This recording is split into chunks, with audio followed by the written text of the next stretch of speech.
She used to light up when your name popped up on her phone. Now she reads your texts and responds 3 hours later with K. Sound familiar? Here's the good news. You're not stuck there. Look, every guy goes through this at some point.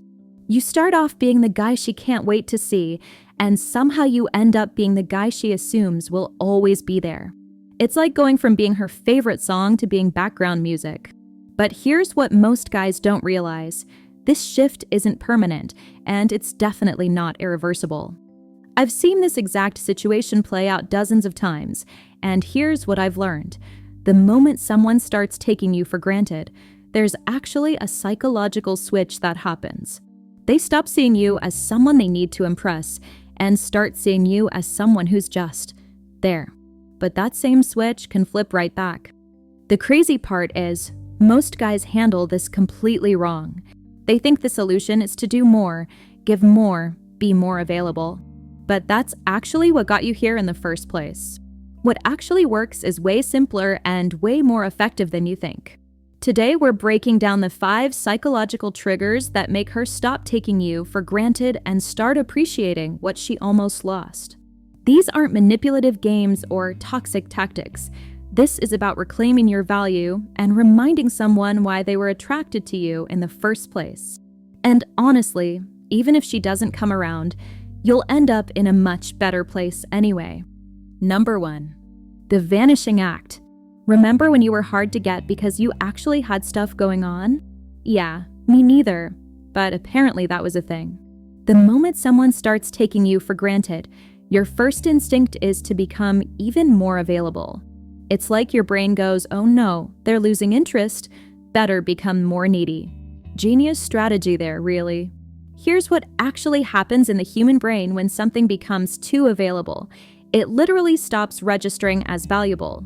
It's like how you stop noticing the sound of your own breathing. When you're always there, always responding immediately, always free whenever they want to hang out, you become background noise. So here's the revolutionary concept. Have a life. I know, it sounds crazy. But try having plans that don't revolve around when she's free. Try not responding to texts the millisecond they arrive. Try saying, I can't tonight, I've got plans, and actually meaning it. My buddy Jake learned this the hard way. His girlfriend started treating him like a human Netflix subscription, always available, always there when she wanted entertainment, completely ignored when she didn't. So Jake started doing this wild thing called having hobbies. He joined a basketball league, started going to the gym with his friends, took up cooking classes. Suddenly he wasn't available every Friday night, and suddenly she started actually planning dates instead of just assuming he'd be free. The psychological term for this is intermittent reinforcement, but I prefer to call it stopped being a doormat. When you're not always available, the times you are available become special again. Revolutionary, I know. Number 2, the glow-up effect. Nothing says I've been taking you for granted like watching someone level up without you. When someone starts treating you like furniture, they've basically decided you're not going anywhere and you're not changing. Time to prove them spectacularly wrong. This isn't about becoming a different person, it's about becoming a better version of yourself. You know, that version that existed before you started molding yourself into whatever you thought she wanted. Remember him? He was pretty cool. Start that project you've been talking about for 6 months. Learn that skill you mentioned once and then forgot about. Get back into that hobby you abandoned because it took time away from being available 24/7. The goal isn't to impress her. The goal is to impress yourself. I know this girl whose boyfriend started taking her completely for granted. So she decided to learn Spanish. Not because he asked her to, not because she was trying to get his attention, but because she'd always wanted to. 6 months later, she's having full conversations in Spanish, planning a trip to Mexico with her friends, and suddenly he's asking why she never told him she was so ambitious. Because you never asked, buddy. The beautiful thing about self-improvement is that it's like a neon sign that says, I'm not standing still while you figure out my value. And nothing makes someone reconsider their assessment of you faster than realizing they completely underestimated you. Number 3. The popularity contest. Here's a fun fact about human psychology. We're basically just sophisticated sheep. We want what other people want, and we value what other people value. So when someone starts taking you for granted, it's partly because they think they're the only one who sees your value. Time to give them some competition. This doesn't mean flirting with other people or trying to make anyone jealous. This means remembering that you're supposed to be a social human being with friends, interests, and a life outside of one person. You know, like a functioning adult. Start saying yes to invitations again. Remember those friends you used to hang out with before you became someone's emotional support human? They're probably still around, and they probably still think you're pretty cool. Reconnect with them. Go to that party you would have skipped. Join that group you've been thinking about joining. My friend Sarah's boyfriend started treating her like a guaranteed Saturday night.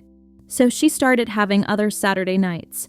She joined a hiking group, started going to trivia nights with coworkers, became a regular at this art class downtown.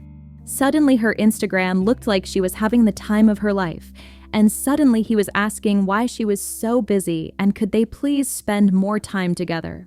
The psychology here is called social proof, but I like to think of it as a reminder that you're actually pretty awesome. When other people clearly enjoy your company, it forces someone to wonder if maybe they've been undervaluing the entertainment. Number 4. The mystery comeback. Remember when you first started dating and you didn't know everything about each other? When there were still surprises, still questions, still things to discover. Yeah, those were the days. Now you're about as mysterious as a weather forecast. When someone starts taking you for granted, it's usually because you've become completely predictable.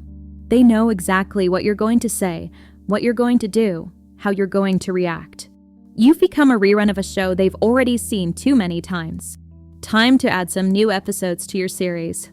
Start having experiences they're not part of. Develop opinions about things you never cared about before. Read books you've never mentioned. Take trips without giving a minute-by-minute itinerary. Have thoughts they don't have access to. This guy I know started taking photography classes without mentioning it to his girlfriend. He'd always been the I don't understand art type, so when he casually mentioned he was entering a photo contest, she was genuinely shocked. That shock turned into curiosity, and curiosity brought back the kind of conversations they used to have when they were still figuring each other out. The goal isn't to become a different person, it's to become a more complete version of yourself. The version that exists when you're not trying to be what someone else wants you to be. Number 5. The Confidence Restoration Project. Here's the uncomfortable truth. When someone starts taking you for granted, it's often because you've started taking yourself for granted too. You've stopped standing up for yourself, stopped having standards, stopped believing you deserve better treatment. And if you don't believe you deserve better, why should anyone else? Confidence isn't about being arrogant or difficult. It's about knowing your worth and not accepting less than you deserve. It's about having standards and sticking to them. It's about being willing to walk away from situations that don't serve you. When you start accepting being treated like an option, you communicate that being treated like an option is acceptable. When you stop accepting it, you communicate that it's not. Pretty simple math, really. I watched a friend go through this exact transformation. His girlfriend started canceling plans last minute, showing up late, being on her phone during conversations. Instead of confronting her or making it a big drama, he just started having consequences. When she canceled last minute, he made other plans. When she showed up late, he wasn't available to hang out as long. When she was on her phone, he found something else to do. Within a month, she was asking if everything was okay and making actual effort to spend quality time together. Not because he demanded it, but because he stopped accepting anything less. Now here's the plot twist nobody talks about. Sometimes when you start implementing these changes, you realize you don't actually want that person's attention back. Sometimes you realize that someone who is comfortable taking you for granted isn't someone you want to be with anyway. And that's not a failure. That's the whole point. The goal isn't to make someone regret losing you. The goal is to make sure you never lose yourself trying to hold on to someone who doesn't appreciate what they have. Because here's the thing. The right person won't take you for granted in the first place. They'll see your value from day one and work to keep it.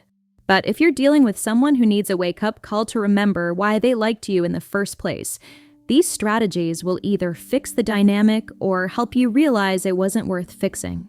Either way, you win.